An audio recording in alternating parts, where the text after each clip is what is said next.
अहिल्यानगरमध्ये रोहित पवार आणि अजित पवार एकाच बॅनरवर दिसतायत।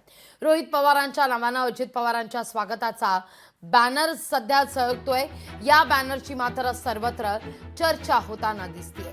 रोहित पवार आणि अजित पवारांचं नाव एकाच बॅनरवर आहे। कर्जत जामखेड मतदारसंघात झळकलेल्या बॅनरची चर्चा सध्या पंचक्रोशीत होतीये।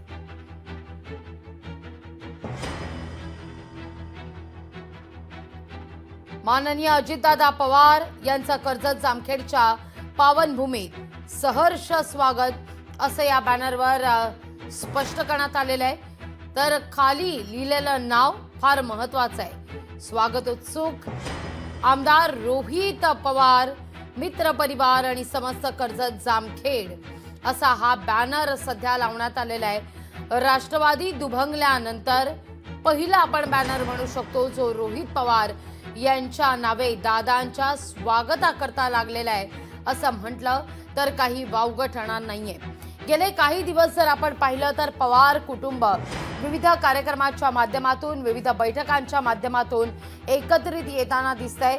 मग अगदी गेल्या आठवड्यात जय पवार, अजित पवार यांचे सुपुत्र यांचा पार पडलेला साखरपुडा असू दे, त्या निमित्तानं पवार कुटुंब एकत्र आलेलं होतं। या सगळ्याविषयी अधिक माहिती घेऊया आपले प्रतिनिधी संतोष आवारे यांच्याकडून। संतोष, काय अधिक माहिती या सगळ्या संदर्भात?